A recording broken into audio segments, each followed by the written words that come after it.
თორნიკე მიგინეიშვილი, ადვოკატი, საერთო სპეციალიზაციით, ამ შემთხვევაში ანდრო ჭიჭინაძის ადვოკატი, რომელიც ვიცავს სისხლის სამართლებრივ საქმეში და ასევე ტელეკომპანია პირველის იურიდიული სამსახურის ხელმძღვანელი, აქედან გამომდინარე ტელეკომპანია პირველის ჟურნალისტებს რა საქმეებით სამწუხაროდ ჰქონდათ ბოლო პერიოდში, ეს თავდასხმები, მუქარები, ადევნებები, მათ ინტერესებსაც წარმოადგენს სპეციალურ საგამოძიებო სამსახურში, მე როგორც მახსოვს თითქმის ყველა საქმეზე. ეს საქმეები არის მაგალითად მაკა ჩიხლაძის საქმე. პოლიცია ადგილზე არ არის. გიორგი შეწირულის საქმე.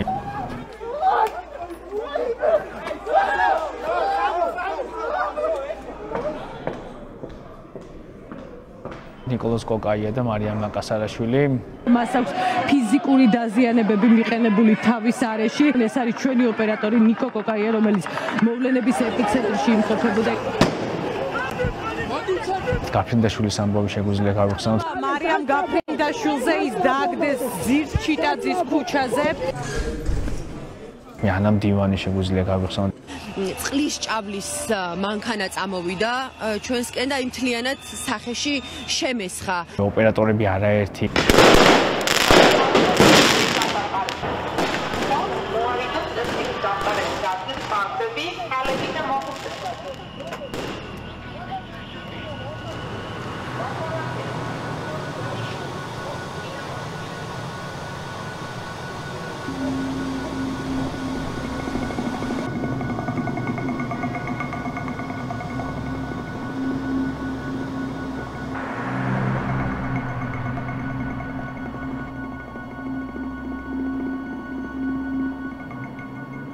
როცა მოვდიოდი სულ სიმართლეს რომ იცავდა, სულ სამართალს რო ეძებ, გინდა არ გინდა გააქვს სადღაც მაინც ის განცდა, რომ იქნებ ვიღაცაში გაიღვიძოს იმ სინდისმა და იმ ნორმამ გაიღვიძოს, რომ აი შენ ამ ნორმას უნდა დაეყრდნო და შინაგანი რწმენით მიიღო გადაწყვეტილება, რომელიმე მოსამართლეში იქნებ გაიღვიძოს ხუჭუამ, იქნებ გაიღვიძოს ტუღუშმა, იქნებ გაიღვიძოს კვერენჩხილაძემ, აი ვიღაცა ისეთმა მოსამართლემ, რომელიც არის სამაგალითოები ჩვენთვის თავიანთი ბოლოდროინდელი გადაწყვეტილებებით. არა, ნიკოლასთანაც არის თუ რაღაცა და საქმე არ იძლეოდეს ამის თქმის საშუალებას, თუნდაც სამართლებრივი ან ფაქტობრივი მოცემულობით, აი მაშინ იტყვი, რომ აი ეს იმედიც არ მექნება, მაგრამ როცა საქმე სრულად გაძლევს ამის იმედს, უბრალოდ აი ეს იმედი არის ძალიან დაბალი პროცენტი, იმიტომ რომ აქეთ გაცილებით დიდი პოლიტიკური мотиваცია არის იმისა, რომ ეს ადამიანები ისევ ციხეში დარჩნენ.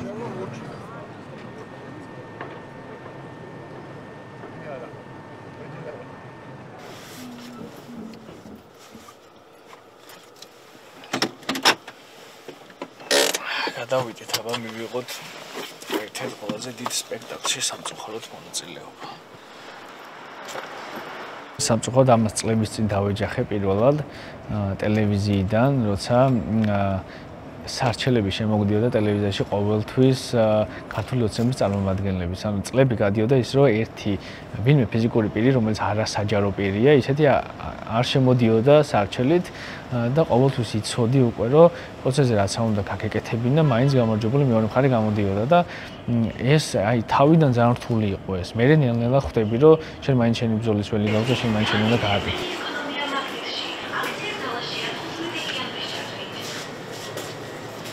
პირველი პროცესები რო არის გაქვს განცდა, რომ რისთვის ვაკეთებ მაშინ, აი რისთვის ვუმტკიცებ და საათობით რატო ვსაუბრობ სასამართლოში, რომ ის თუ მაინც არ მისმენს, ან ისე მისმენს, რომ გაყინული სახე და თვალები აქვს და მაინც იცი, რომ მეორე მხარემ რომ ორი სიტყვა თქვას, ის ორი სიტყვა უფრო ფასობს, ვიდრე შენი 2 საათიანი საუბარი, ხო? მაგრამ ამას აქვს მე თავისი დადებითი.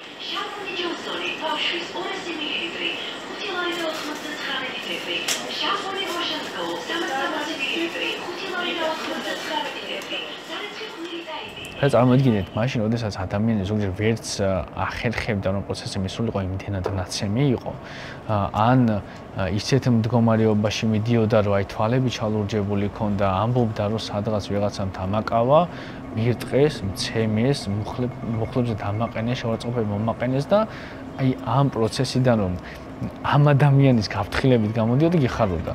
ანუ ის რომ ამ ადამიანს ციხეში არ უშვებდნენ, ეგ გიხაროდა, როცა რეალურად საერთოდ უდანაშაულო პიროვნება და პირიქით დააკავო კი არა, როგორც მოქალაქე, მადლობას უნდა უხდიდე, რომ ის დგას იქ ევროპული არჩევანის დასაცავად და დგას იმისთვის, რისთვისაც ნებისმიერ ჩვენგანი დგავართ, როცა ვახერხებთ.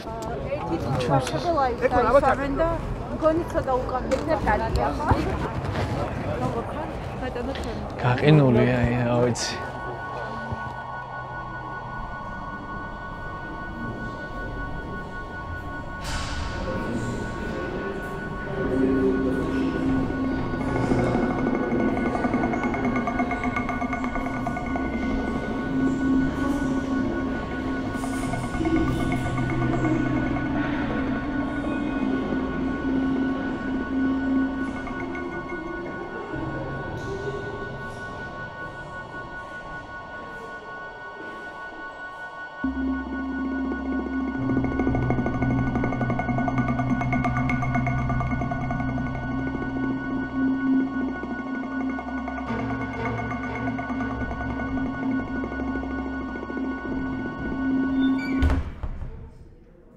ათასზე მეტი ხელმოწერა შეგროვდა. ხო ვინ არიან ამ ხელმოწერებში? ხელოვანები არიან სრულად. თითქმის საქართველოს ყველა თეატრიდან.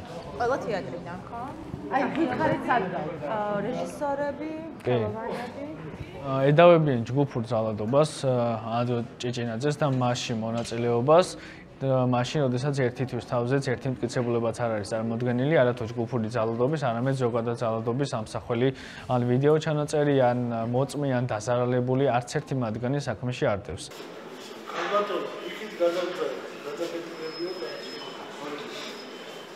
ხარ ეს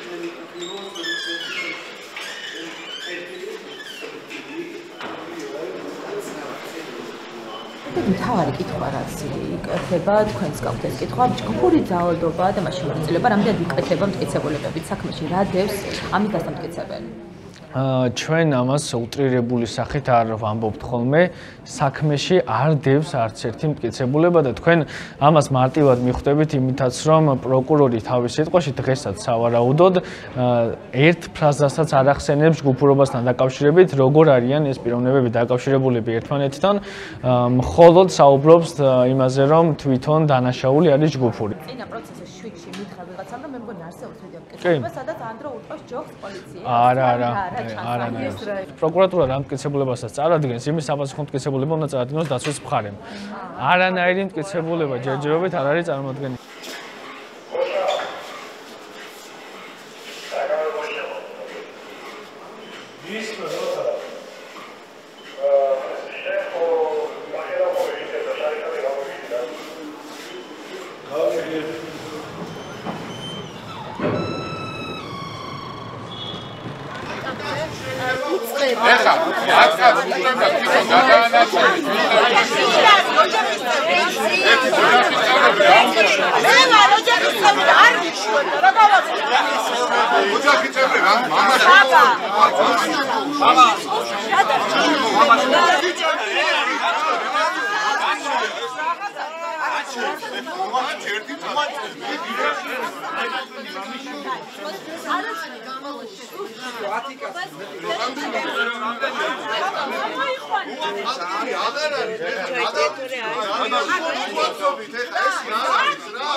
დღეს ვისი პროცესი არის, იმიტომ რომ ისმის ანდრო, ონისე და სხვები და ამ სხვებსაც რაში დებენ ბრალს და ზოგადად რა ხდება? ეს არის პირველი კითხვა ყოველთვის. ჩვენ თუ საუბრობთ ანდროზე და ძირითადად ახლაც როგორც ანდროს ისე მოიხსენიებთ, ეს არ ნიშნავს იმას, რომ ჩვენ საუბრობთ მხოლოდ ანდროზე. ეს არის თუნდაც აი ონისეზე საუბარი, თუნდაც ესხალზე საუბარი.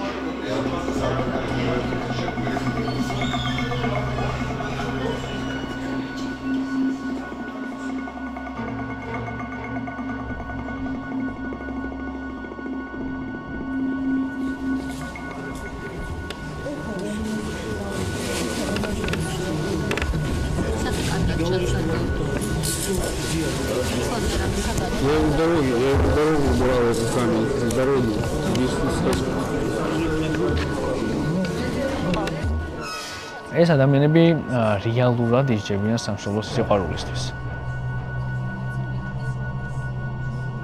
ეს ადამიანები არიან ისინი, რომლებიც ვერ გატეხა ერთთვიანმა პატიმრობამაც კი ამ უკანონო პატიმრობამაც, იმიტომ რომ ჩვენ ვნახეთ, რომ დარბაზში როგორი ღიმილიანი სახეებით შემოვიდნენ ის ადამიანები, რომლებმაც იქ ერთი თვის თავზე პირველად ნახეს შეყვარებული, პირველად ნახეს მშობლები, პირველად ნახეს თავიანთი შვილები.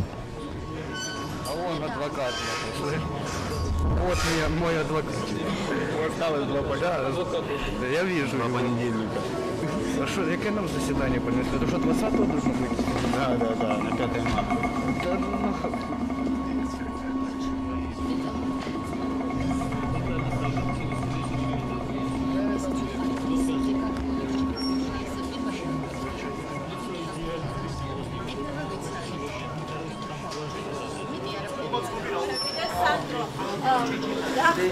დაპირებაში ვარ მისმენთ იმას რომ ადგილების საკმარისი არ არის. ამის გამო გადაიცი ძალიან ძალიან გამოიშება გადავიდე.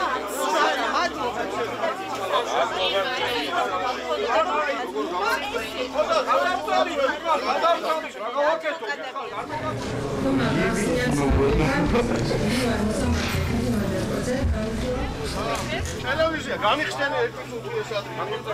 აი სამოძრაო გამიტოვეთ ეგრე ერთი წუთი აქეთ. თქვენ აქეთ გადმოვძანდით. გადავძანდით. არ ხელი რაც გააჯერებს. გასწია და იმედი. კომენტარის გარშე ძალიან. რატომ არ უშვებთ ოჯახის წევრებს? აი ძმაც ელოდებოდა და ელოდებოდა.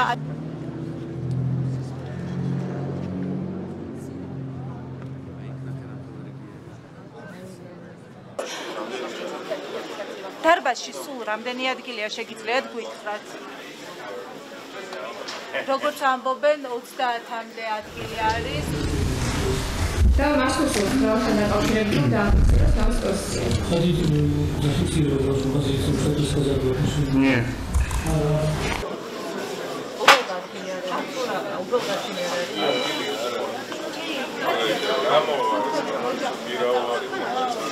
Միջինამდე անդრო 30 ივლისი 1994 წელს. თქვენ დააფიქსირებთ თქვენ პოზიციას. არ ვაღიარებ პროცესს. საქმე გაერთიანდა იმისით, რომ გაჭიანურდეს, იმიტომ რომ აი დიდი გამოჩნდეს და თქვას პროკურატურამ ისაც თქვა წინა პროცესზე, რომ დრო გვინდა, იმიტომ რომ დიდია საქმე.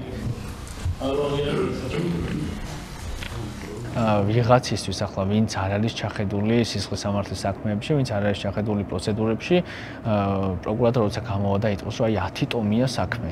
10 ტომი რაღაცა ძალიან ყვირის. სად ახლა რომ გამოხვალდა იტყვა, რომ 4 ტომია საქმე და სად გამოხვალდა უკვე 11 ადამიანზე ამბობ, რომ 18 ტომია საქმე.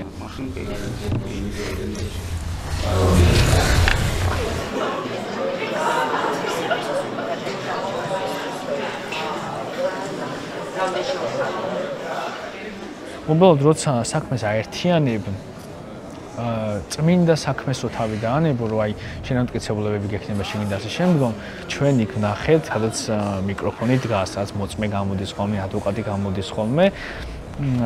ერთ-ერთ ჩემს კოლეგას ისე ეფარებოდა ეს რაღაც არ ვიცი რა არის მიკროფონის დასადგამი, რომ მოსამართლე და ადვოკატი ერთმანეთს ვერ ხედავდა.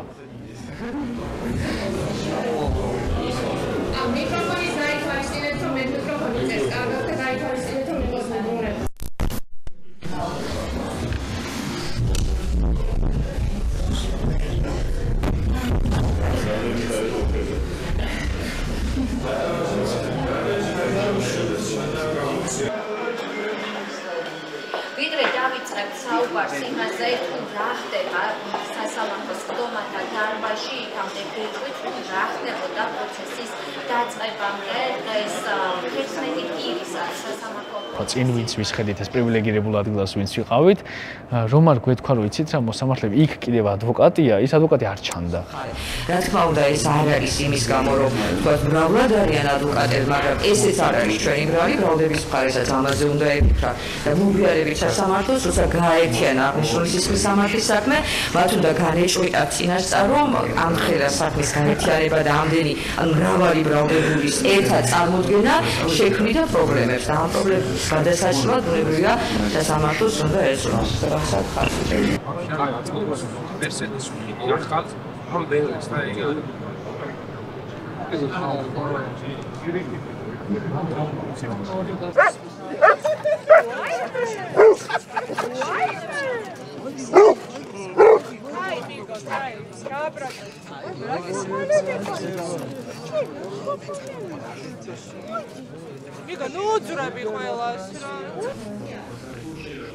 მაშინ როცა გვერდით სანილი დარბაზზე და ეუბნები რომ აი გადავიდეთ რომ დავსხდეთ ნორმალურად გთავაზობენ რომ აი სკამს შემოგიტანთ და შემოიტანეს სკამი რა თქმა უნდა ამ სკამზე ჩვენ არ დავსხდებოდით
ვეთანხმები ჩემი კოლეგების შრომგულობას ის გათვალისწინებით რომ შესაძლოა სასამართლოს კონდეს არგუმენტი ან ბრალდების მხარეს რომ ის ხალხი რომელიც ეზოში აზერბაიჯანში დგას ვერ დაეტევა პირველ დარბაზში მაგრამ დარწმუნებული ვარ რომ ყველა ოჯახის წევრი გაგებით მოეკიდება იმას რომ სასამართლო ეცადა და გააკეთა მისი მაქსიმუმი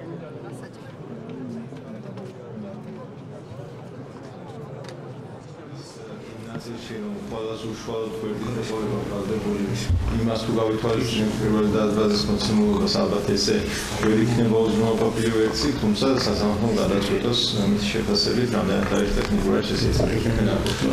მუქადამდინის ჩემთვის ცნობილია ამ ეტაპზე, რომ არის ტექნიკური პრობლემა. სასამართლომ არანაირი ინტერესი არ აქვს შენ პრობლემა და ამენდა ეს.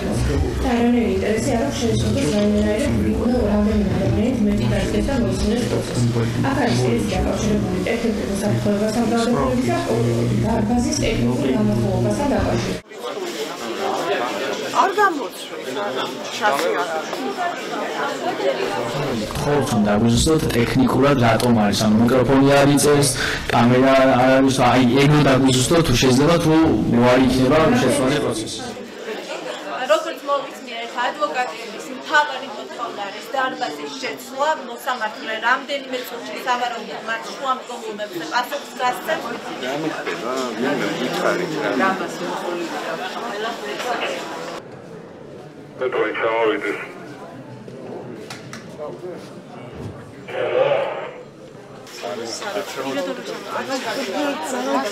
არა, ის დარბაზში გადავიდა და თავიდან დარბაზის შეცვლა იყო ერთი მცირე, მაგრამ მაინც დიდი გამარჯვება. მინიმუმ ოჯახის წევრებს მიეცა საშუალება რომ სრულად დაესწრონ, იმიტომ რომ იქ მახსოვს რომელიღაცა ბრალდებულის ბებოც იყო მოსული, რომელმაც ვერ შეძლო შემოსვლა და ეგეთი შეატარეთ გამონაკლისს ჩვენ არ ვართ წინა. ვინ არ შეგვიშვათ ისინი გამოუშვით ვის დაგიჯობია.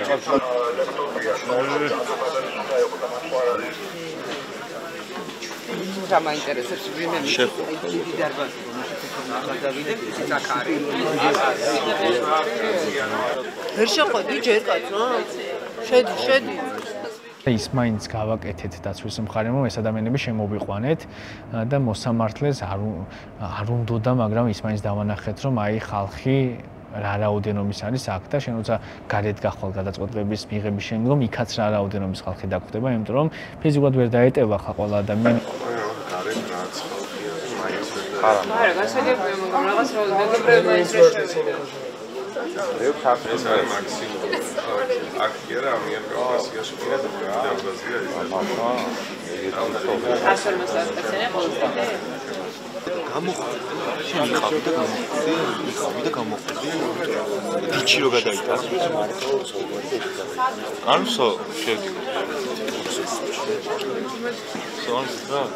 აქ ვარ და შემოვალ რა. გამოდია გააგზნია.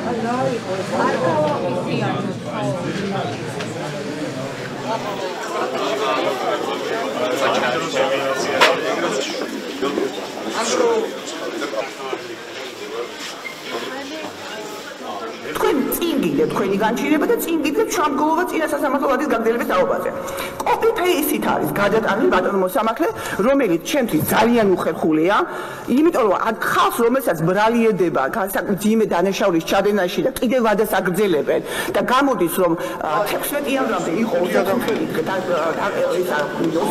იყო გასული აბსოლუტურად არაფერი არ გაუკეთებია ბრალიერის მხარეს, მოაქვს შუამდგომლობა თქვენთან და თქვენ უპირობოდ აბსოლუტურად კიდევ გავიმეორებ ამას, copy paste-ით გადაგაქვთ ზუსტად ან გადაადგილება მომხდარიყო, ან რაღაცა მძიმე დაგეკლოთ, ან ტირე დაგემატებინათ, ან გამოგეკლოთ ტირე. აი, ნუ გავჩერდებით, ზემოთავიდეთ. ახლა ნუ მეჯიკავები. არ გეჯიკავები, მეჯიკავები.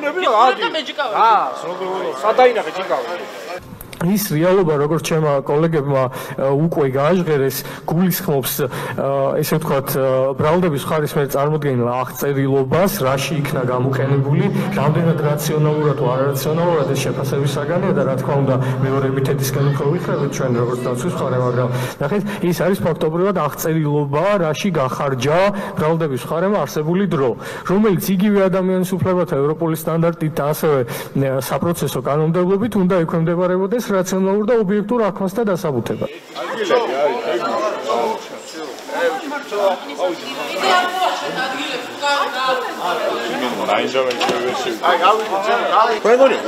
ჩვენ არგილები ვარ, თუ ბრბები ვარ. თუ თქვენ ჩვენზე მაგრად ხედავთ. გარკვეულ მოწმეთა წრისგან მოხდა მობილური ტელეფონების ამოღება და სხვა ინფორმაციის მატარებელი საშუალებების ამოღება. ნუ აქ საუბარია მათ შორის ამოღებული იყო ბრალდებულების მხრიდან და ცალკეული მტკიცებულებები, რამდენიმე პირის შემთხვევაში, რამდენადაც მე მაქვს სისხლის სამართლის საქმესთან სრული მოცულობით ვცნობა, ნახეთ რომ პირადი ჩხრეკისას მაგალითად ამოღებულია ტელეფონი, მაგრამ მობილური ტელეფონი ამოღებული არ არის ჩემი კონკრეტული დაცვის ქვეშ ყოფილი გურა მერწყულავა შემთხვევაში. აქედან გამომდინარე იმის თქმა რომ ამოღებულია მობილური ტელეფონები, რომლებზეც უნდა ჩატარდეს საინჟინრო ექსპერტიზები, ეს შეიძლება მართალი და ნამდვილი ფაქტობრივი მოცემულობა იყოს კონკრეტული პირის შემთხვევაში, მაგრამ დარწმუნებით შემიძლია გითხრათ, რომ ტყუილია ის ფაქტობრივი მოცემულობა, რომ გურამ მერწყულავას მობილური ტელეფონი, მისგან ამოღებული რაიმე საშუალება იქვემდებარება ექსპერტიზას და შესაძლებელია გურამთან დაკავშირებული რაიმე მონაცემი განახლდეს ამ ექსპერტიზის საფუძველზე. არა. ადგილი არა. როგორ გა? ის შესაძლოა სხვა ადგილზე ჩემეგორი არა მეგობარო არა დაიჯდა სხვა ხალხი შევიდა აღარ არის ადგილი იმიტომ ჩემეგორი ზის და მithor დაგიკავე შენ მეგობარო მაშინ იყავენ დაგაქვს რა აგერ არის და თუ გადმომცემენ შენ თაკი დგები და მეც არის კი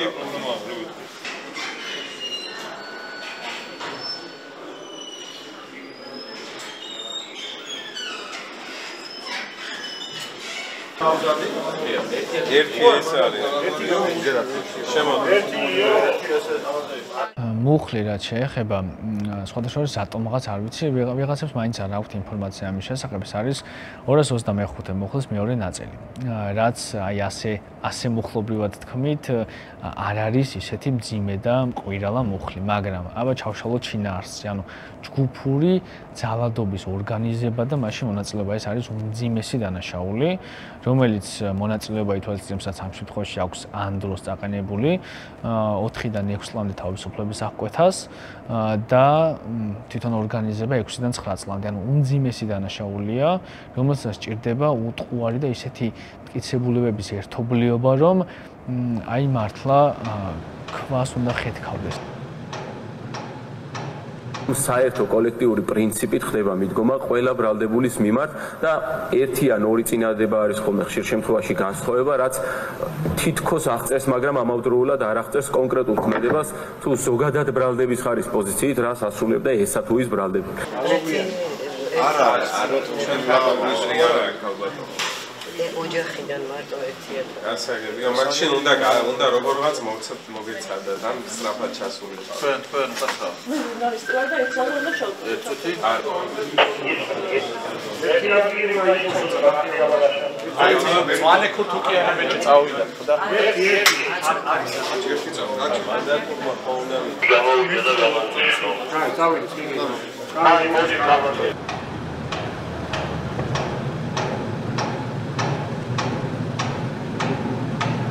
ბრალდებულები არიან ციხეში ერთ თვეზე მეტია და ბრალდებაში არ არის აღწერილი მათ რა შეედებათ ბრალი. ანუ ხალხი ზის ციხეში და არ იციან აი ამ ჯგუფურ ძალადობაში რომ დებენ ბრალს რა გააკეთა ამ დრომ. აი უნდა იყოს მითითებული რომ მაგალითისთვის ჰიპოთეტურად როდესაც ვინმე შენ დებ ბრალს რომ აი 28 ნოემბერს ეს ადამიანი იყო ვიცი რუსთაველის წინ პარლამენტის გვერდით 23 საათსა და 15 წუთზე ამ ადამიანმა აიღო არ ვიცი პიროტექნიკა და დაუმიზნა და ესროლა მოხვდა აი ამ ადამიანს ეს ადამიანი მე გამოჩნდა და დაზარალებული სტატუსით მომმართა აი ეს ყველაფერი აღწერილი უნდა იყოს იმისთვის რომ შენ შეძლო პირველ რიგში დააჯერო ბრალდებული რომ შენ ეს ჩაიდინე მართლა და ამიტომ დაიწყო ეს პროცესი და მე უკვე დაცვის მხარეს მისცეს საშუალება რომ რადგან მტკიცებულებები წარმოადგინე ახლა ჩვენ წარმოვადგინოთ რამე ხო ერთი თვე გავიდა და ვერ ხვდებიან ეს ბიჭები რისთვის არიან დაკავებულები იმიტომ რომ არც ერთ შუამდგომობაში ეს აღწერილი არ არის მესამე აბზაცი იწყება ესე. ამ ძალადობრივი ქმედებების ასრულების მიზნით და გვარებია ჩამოთვლილი კონკრეტული პირების ჯგუფურ პირებთან ერთად ჯგუფური ძალადობის განხორციელების, გაგრძელებისა და გაძლიერების მიზნით აორგანიზებდნენ ის კონკრეტული პირები, ვიზეც არის მითითება და ხელმძღვანელობდნენ ყველა შესაძლო ძალადობრივ მოქმედებებს. კერძოდ, ამუშავებდნენ ჯგუფური ძალადობის სამოქმედო გეგმას, განსაზღვრავდნენ ძალადობრივი ქმედებების ჩადენის სავარაუდო ადგილებს, დროსა და ხერხებს. ჯგუფის წევრებს უნაწილებდნენ კონკრეტულ როლებს, ჯგუფის წევრებს უნაწილებდნენ კონკრეტულ გეგმებს, ხაზგასმით აღნიშნავ, კონკრეტულ როლებს, მოუწოდებდნენ ძალადობრივი მოქმედებების გაგრძელების აუცილებლობისკენ აორგანიზებდნენ ჯგუფურ ძალადობაში მონაწილე პირთა თავმოყრას, თქვენ უღირსებავ, კონკრეტულ ლოკაციებზე და უზრუნველყოფდნენ მათი მოქმედებების მართვას. ეს ფორმულირება არის აბსოლუტურად ყველა ბრალში და ამის შედეგად ამას ებმის შემდეგი. ჯგუფურ ძალადობაში მონაწილე ერთ-ერთი პირი ონისე ცხადაძე 29 ნოემბერს ამას აკეთებდა და ასე შემდეგ გრძელდება. კონკრეტული არაფერი. და რატომ მოვიყვანე ეს ბრალის შესახებ დადგენილებიდან ეს მონაკვეთი? არც ერთ პირს 225 მუხლის მეორე ნაწილით წარდგენილ ბრალს განვიხილავ თქვენ უღირსებავ, ანუ ჯგუფურ ძალადობაში მონაწილეობას. ფაქტობრივად ჯგუფურობის ვერ დადასტურება და აქ ამ მუხლიდან გამომდინარე საუბარია ორგანიზებულ ჯგუფზე, არათუ წინასწარ შეუთანხმებელ ჯგუფზე, წინასწარ შეთანხმებულ ჯგუფზეც არა, მაგრამ თუნდაც დაუშვათ რომ წინასწარ შეთანხმებული ჯგუფის არსებობაზე გქონდეს ჩვენ აქ საუბარი, მინიმუმ უნდა დადასტურდეს ის რომ რომელიმე ბრალდებულს გარდა ონისე ცხადაძის თავისა რომელიმე ბრალდებულთან რაიმე კავშირი აქვს, მინიმუმ იცნობს, ან მინიმუმ მისთვის ცნობილია, ეს ვთქვათ, როლების გადანაწილებასთან დაკავშირებით რაიმე. არც იმ პირებს, ვინც როდესაც ჯგუფურ ძალადობის ბრალდებით მიყავს საქმე და პროცესზე პირველად ხვდებიან ეს ადამიანები ერთმანეთზე და თითოეული ბრალდებული მას ამბობს რომ გვერდით ვინც მიზის მიახლა, იმიტომ რომ ვიცი ეს ადამიანი სად იდგა და რას აკეთებდა, ამიტომ ვცემ უბრალოდ პატივს, თორემ პირველად ხედავ ამ ადამიანს და საერთოდ არ ვიცი ვინ არის. ერთი ვიდეო მაინც უნდა წარმოედგინა პროკურატურას, სადაც გამოჩნდებოდა რომ ანდრო რომელიმე მათგანთან ერთად შემთხვევით მაინც დგას გვერდით, როგორც მე შეიძლება თქვენთან ერთადაც ვიყავი სადმე აქციაზე გვერდით, სადაც შემთხვევით მომიწია უბრალოდ გვერდით დგომა. ესეც არ არის დანაშაული, თუმცა რაღაც უმინიმალურეს სტანდარტს მაინც შექმნიდა, რომ აი სადღაც მაინც გვერდით იდგნენ და მოდი ახლა რაღაცა მჭირდება, რომ დამატებით ასეთი მსგავსიც არ არის წარმოუდგენელი, იმიტომ რომ ფიზიკურად ეს ადამიანები ერთმანეთს არ იცნობენ. ის ლოგიკა, რაც მიყავს ახლა პროკურატურას და მე ვთვლი რომ ამ ლოგიკის განვითარება უნდათ რომ საერთოდ არ არის საჭირო წინასწარ შეთანხმება და რაღაც, მაშინ გამოდის რომ გალერეიდან რომ დაიწყება ვიღაც ერთი ადამიანი ვის დგავს რუსთაველის მეტრომდე რომ დასრულდება ეს აქციის მთელი წევრი ჯგუფურად მონაწილეობს. ძალიან მნიშვნელოვანი რაც არის, მტკიცებულებები რაც წარმოდგენილი არის თვითონ იქ ეს გადაღებული არის ამ სამართალდამცავების მხრიდან თუ შეგვიძლია რომ სამართალდამცავებად მოიხსენიოთ, თვითონ ამ პირების მხრიდან ისმის მართლა თან ქართულს რომ გაგიკვირდება, აი ენით აღუწერელი გინება. მომიტინგეების მისამართით და აი პირდაპირ მითითება რომ ვიღაცა თუ იქიდან საპასუხო გინებას წარმოთქვამს ან რაღაცა შეურაცხყოფილ განცხადებებს გააკეთებს, აი ეს ადამიანები თითის მითითებით აი შენ დაგიჭერ. აი ასე მიუთითებენ და აი გააკეთეს ზუსტად, რომ აი ესე თითის მითითებით ვინც არ მოეწონათ, ეს ადამიანები დააკავეს. და ამას მალე ვნახავთ ჩვენ ამის ისედაც ეს პროცესები როცა დაიწყება ეს მტკიცებულების გამკვლევის ეტაპზე, რაც არ უნდა უნდოდეს პროკურატურას ამ მტკიცებულებას ვერ დამალავს. და პროკურატურას მტკიცებულების დამალვა კი არ უნდა უნდოდეს რეალურად პირიქით წარმოჩენა უნდოდეს. უბრალოდ ეს მტკიცებულებები იმდენად ჩვენთვის ხელსაყრელია, რომ ჯერ არ ასაჯაროებს. მე მაქვს საქმეში არსებული ვიდეო მტკიცებულება ნანახი. სადაც ჩანს ბოთლის სროლა და ასევე არის ფერი, ეგრეთ წოდებული კვამს რო უშვებს მხოლოდ ფერს, მაგის პატარა კაფსულის სროლა და ისეც უდათ ვისვრი რომ ლამის ფეხში გავირტყი და ძალიან გთხოვთ რომ თვითმკვლელობის ცდელობის გამო 500 ლარით დამაჯარიმოთ. მაშინ მე მაქვს სპიჩკის კოლოფი, რომელსაც პროკურატურის მიმართულებით ვისვრით და 3 თვე დამიმატეთ.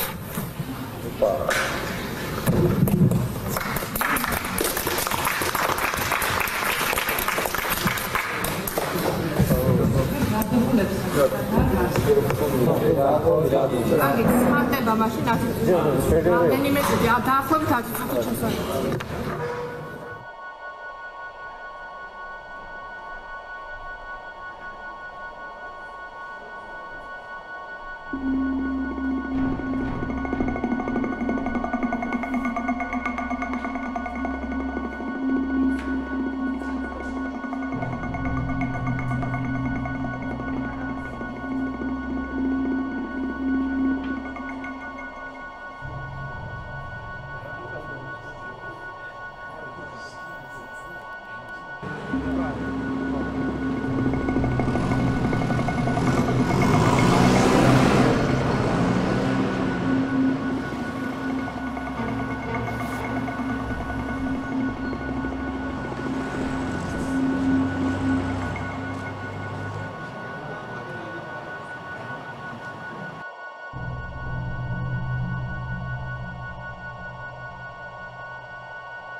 რეზოკინაძე დააკავეს ძილით მეტროსადგურ უნივერსიტეტში და არა იგისაძეს პროკურატურა დაკავების ოქმში წერს და გამომწიებლობა ოქმის შედგენის დროს დაკავების ადგილად მიუხედავად ისი ტერიტორია არა და რეზოკინაძე ამბობს რომ ის რომ დღეს მამაჩემის დაბადების დღეა რომელიც აქ არის და მამი გილოცავდა ბოდიში რომ ამ უსამშობლო და არაპატრიოტი სამშობლოს გამყიდველი ადამიანების გამო აქ მოგიწია დღეს ყოფნა. მადლობა.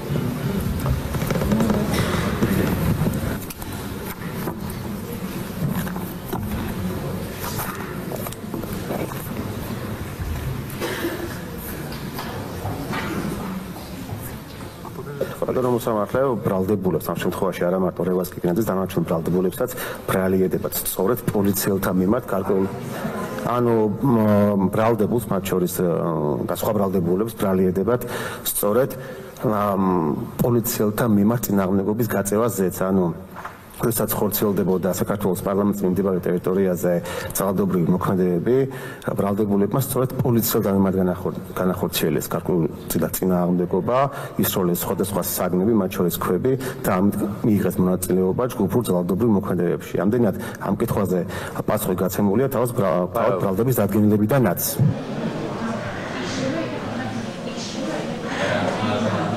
პირველი წარდგენის სხდომა ჩატარდა. ეს იყო 8 რიცხვში 8 დეკემბერს ბრალდების ხარეს მოპოვებული აქვს შემდეგი მტკიცებულებები. ეს არის ნათია კოლკოტაძის განცხადება ოქმის შესაძლო მტკიცებულების თაობაზე ინფორმაციის გაცვლის შესახებ, შუამდგომლობა, სააპელაციო სასამართლოს განჩინება, მიმართვის წერილი,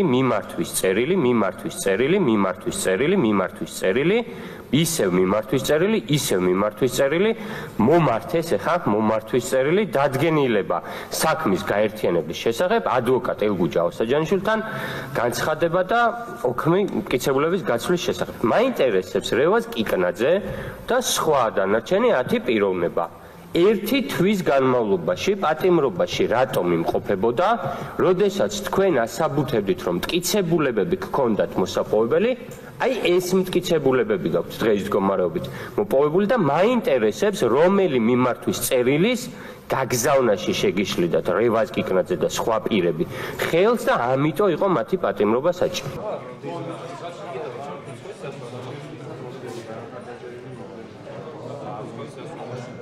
წარმოგიდგენიათ დაცვის მხარე რომ მოსულიყო თქვენთან პატცოლო მოსამართლე და ეს შუამდგომლობა წარმოედგინა და გვეთქვა რომ ჩვენ 7 დეკემბრის მერე არაფერი არ გავუკეთებია, არ ვიცი, ახალი წელი იყო, სოფელში ვიყავით, ვისვენებდით, შეგულება იყო. გვინდა რომ 158 ადამიანი ვიპოვოთ აქციის მონაწილე, ვინც იქ იყო და დავადასტურებინოთ რომ მართლები არიან და უდანაშაულებენ ჩვენ დაცვის ყოფები. ამათ პოვნას ვაპირებთ და ამიტომ მოდი გაგვიგრძელეთ კიდევ დრო და დავტოვოთ ეს ადამიანი პატიმრობაში.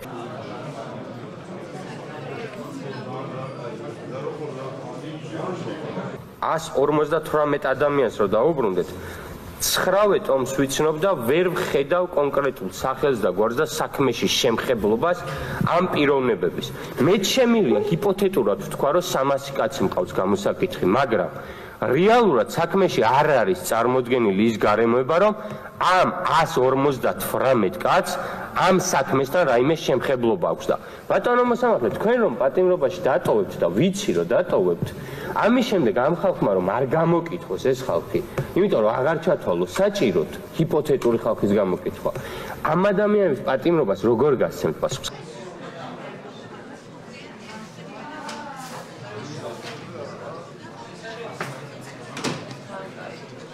მე უნდა გავაკეთო განმარტება წინა სასამართლოს სხდომის ვადის გაგრძელებასთან დაკავშირებით, ვინაიდან დღეს მართალია საკითხი. წინა სასამართლოს სხდომის ვადის გაგრძელებასთან დაკავშირებით, მიუხედავად იმისა, რომ ამ სხდომას ეს საკითხი არ იხილება და ეს გადაწყვეტილება მიღებულია, მე მიმაჩნია, რომ უნდა განმარტო გარკვეულწილად წინა სასამართლოს სხდომასთან დაკავშირებით მიღებული გადაწყვეტილება სწორედ საზოგადოებრივი ინტერესიდან გამომდინარე.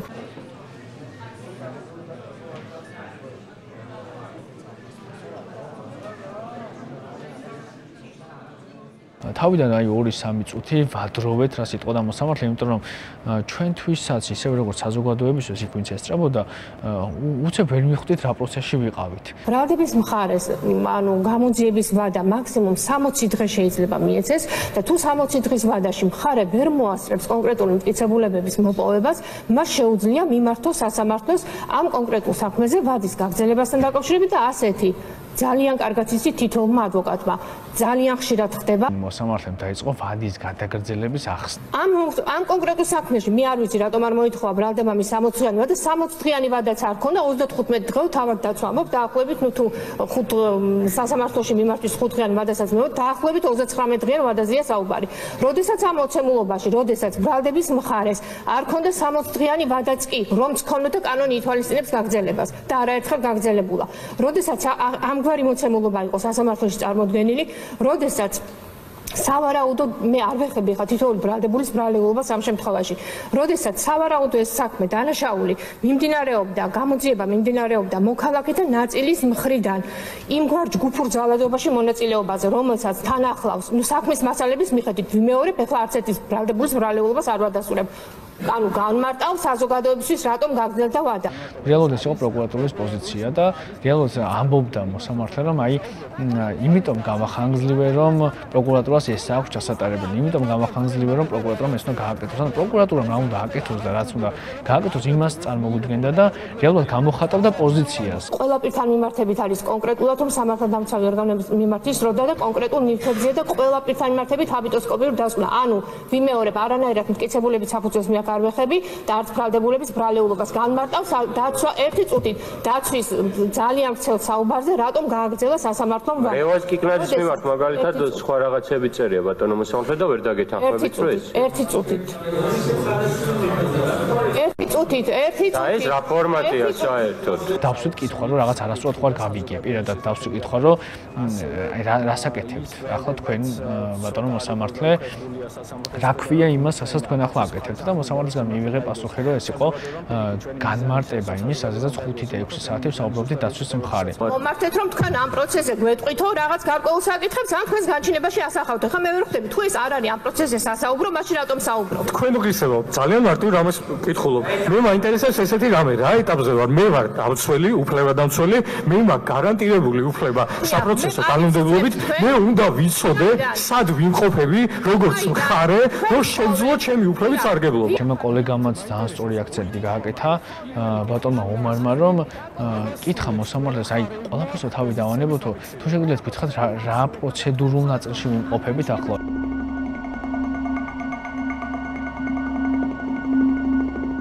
ხმის ტემბრის შესვას რაც შეეხება რამდენიმე საათია პროცესი მიმდინარეობს მხარეები საუბრობთ და ხმის ტემბრი არ შემიცვლია მე არც თქვენთან მიმართებით და არც მაშინ შეუძლია მოსამართლეს ხმის ტემბრი როდესაც დაიწყო თუნდაც ამ თქვენთვის მიუღებელი განმარტების გაკეთება.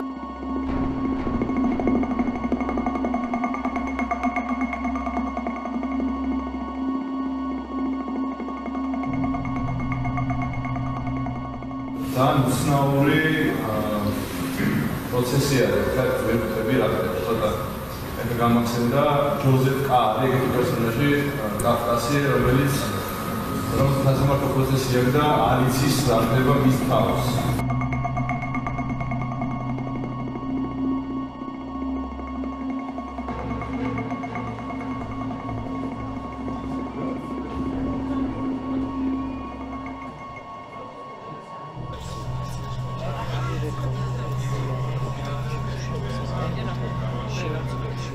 იმ წამს ყველაზე 0.1%-ით სადმე იყო დარჩენილი რომ მოსამართლე გადაწყვეტილებას შეცვლიდა ისიც არა მარტო მე, არამედ ალბათ ყველას გაუქრა და მაინც რაღაცა ამ სპექტაკლს და ამ თეატრს ბოლომდე გაყვა სასამართლო, იმიტომ რომ გავიდა გადაწყვეტილების გამოსატანა და არ შემოვიდა საათზე მეტი.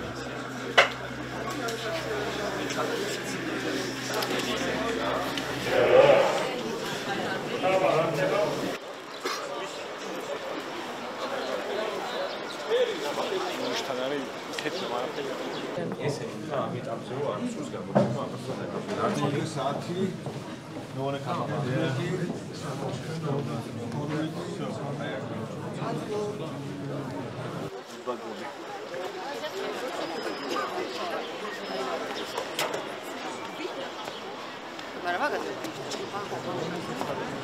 ონისე მეცხრადაძენის რო კომედი შოუ რაღაცა სერიალშია. ჩვენ გვაქვს შემთხვევები, როცა მოსამართლე არ ცვლის არაფერს, მაგრამ როდესაც დიდი ხანია გასული, შემოდის და დასაბუთებას მოაყოლებს ხოლმე, მიუხედავად იმისა, რომ აი ეს მხოლოდ გადაწყვეტილებას აცხადებს, ჩამოთვლის სახელებსა და გვარებს, რომ აი ეს ადამიანები, არ ვიცი, გადაწყვეტილება შეეცვალონ ან ისევ დარჩენ პატიმრობაში, როდესაც საათზე მეტია ხარ გასული, მინიმუმ რჩები 5 წუთით მეტით მაინც და ამ დასაბუთებას წარმოაჩენ, ხო? რამდენიმე წუთი რჩება გადაწყვეტილების გამოცხადებამდე, მაშინ როდესაც გავიგებთ, რა გადაწყვეტა ქეთევან ჯაჭვაძემ, წოვებს თუ არა, ან უშვებს თუ არა მოსამართლე პატიმრობიდან 11 დაკავებულს.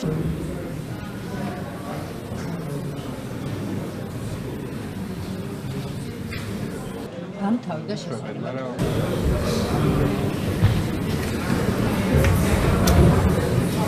აუ, მის ჩემი ოპერატორი.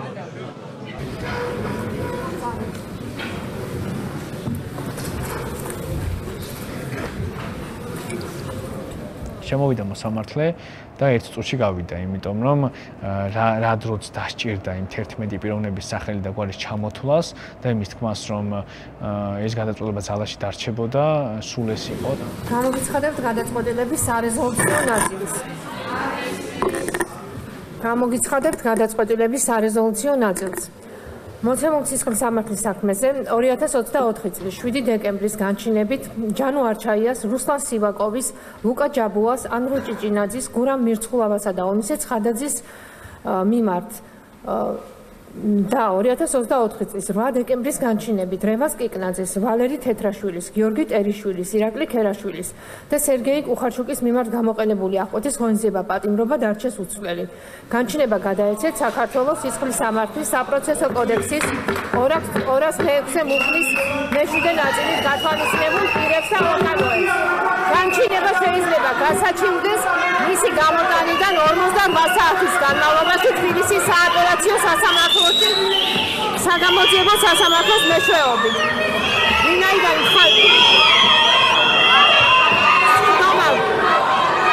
მოისმინეთ განმარტება.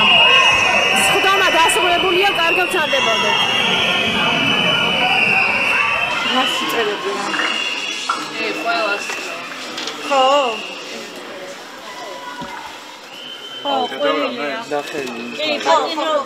კადრი აქვს კონდეთ და კადრის გარე დავიწყებ ლაპარაკს ვერ დავდგები და არ გამომში.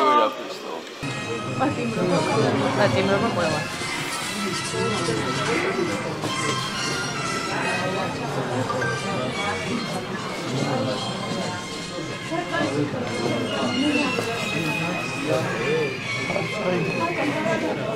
Adela.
Gareth!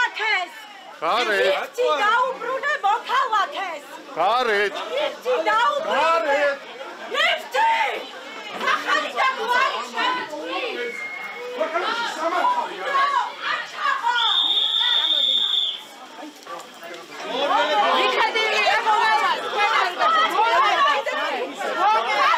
Monisma me ar var mona da ara dikavete ra.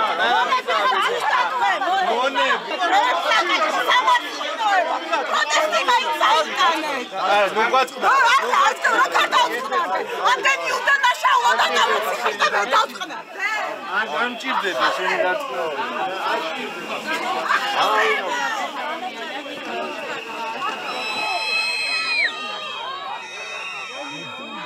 ახლა პროცედურა ასეთი იქნება, რომ კარგ ვარიანტში პროცესი ჩატარდება 5 მარტს. შესაძლებელი არის, რომ პროკურატურა მისევ ანალოგიური შუამდგომლობა შეიტანოს, ისევ თქვას, რომ მე არ მეყო დრო. 9 თვე არის მაქსიმალური ვადა, რა შემთხვევაშიდაც უნდა დადასტურდეს ამბრალებლობა ან უდანაშაულობა. ეს არის ის პერიოდი, რა პერიოდშიც ანუ ეს პირები შეიძლება იყვნენ პატიმრობაში. მაქსიმალური არის 9 თვე. 9 თვის მერე ეს ადამიანები, ეს მძევლები, ასე ვიტყვი, ვერ ეყოლება მართლმსაჯულებას.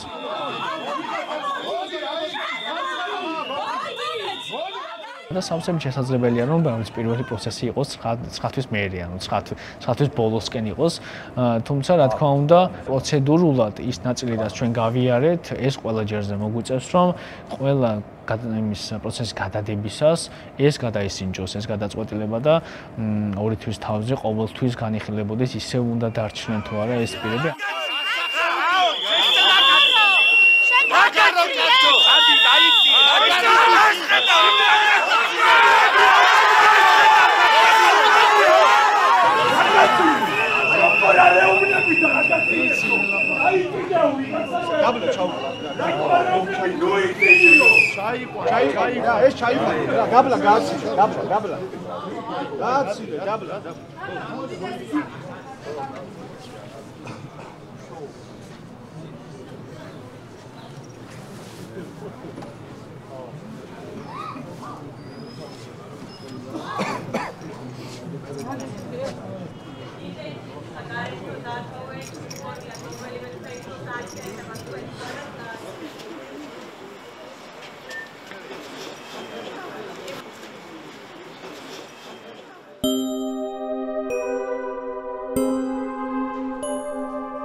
შეგახსენებთ, რომ სასამართლო აყვეცხვენების საკითხზე უკვე ირჩევა, დამატებით ჩვენ აღარ ვსჯერობთ აყვეცხვენებაზე, ჩვენ ვსჯერობთ აყვეცხვენების შემდგომ, რომ არ გამოვლინდა რაიმე ახალი ასეთი მნიშვნელობის მქონე გარემოება.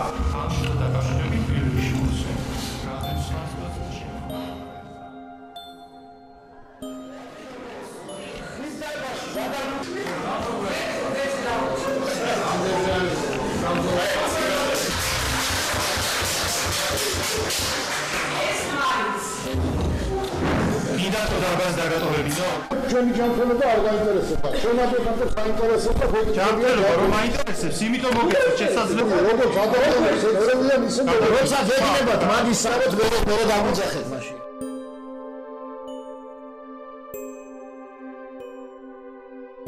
მიუხედავად იმისა, რომ დამღლელი პროცესი იყო ძალიან გუშინ, უბრალოდ არ მაქვს უფლება, რომ დღეს არ ვიყო ამ ადამიანების გვერდით, ჩემი კოლეგების გვერდით პირველ რიგში, რომელიც ეს ადვოკატობა გახდა გმირობა ჟურნალისტობის მსგავსად დღევანდელ პროცესებზე, დღევანდელ აქციებზე და უბრალოდ არ მაქვს უფლება იმის, რომ დღეს არ ვიდგე აქ და ეს არის კიდევ ერთხელ იმის დასტური, რომ ჩვენ ბრძოლას არ ვიწყებთ და არ ვასრულებთ ჩვენი პროცესით, ჩვენ ბრძოლას არ ვიწყებთ და არ ვასრულებთ ერთი კონკრეტული დღით და მაშინ, როდესაც ადვოკატები ვცდილობთ, რომ დავიცვათ საკუთარი ბრალდებულები მეორე დღეს ისევ ვიდგებით აქ იმისთვის რომ სხვა ბრალდებულებს და სხვა ადვოკატებს გამოუცხადოთ სოლიდარობა. გავაგრძელოთ განხილვა. ვადაში ვარ შეზღუდული, იცით, ვერც პროცესი ვერ გადავდებ და ეს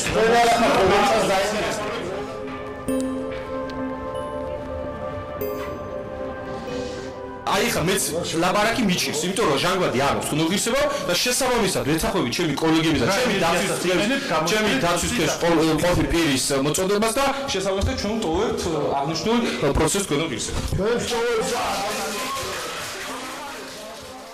მაგიდები დღეს თქვენ შემოგიტანეს? კი, დაამატეს მაგიდები, მაგრამ ბეჭო და ბეჭექი კოლეგას კალთაში. რომელ კოლეგას მაგასაც გააჩნია წინაზე პროკურატურას ვეჭექით ჩვენ წინ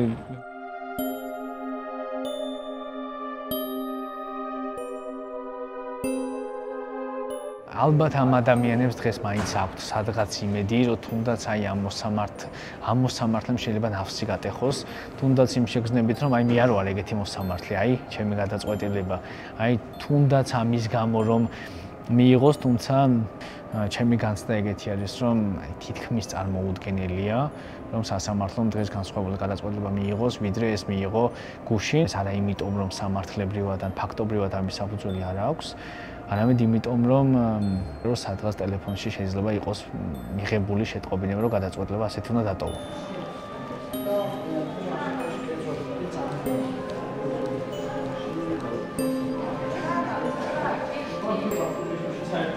ბრალდებულების თორნიკე გოშაძის, ნიკოლოზ ჭავახიშვილის, გიორგი გორგაძის, ცეცხლაძის, ინსაფალნიევის, ვეფხი კასტრაძის, ირაკლი მიმინაშვილის, ვასილ კაძელაშვილის მიმართ გამოყენებული აღკვეცონისევა პატიმრობა დარჩეს ძალაში, განჩინების ასლები გადაეცა შესაბამის პირებს ოდარგამებს, განჩინება შეიძლება ერთჯერადად გასაჩივრდეს თბილისის სააპელაციო სასამართლოს საგამოძიებო კოლეგიაში გამოტანილ 48 საათში თბილისის საქალაქო სასამართლოს მეშვეობით. საკითხის განხილვა და სხდომა დასრულებულია.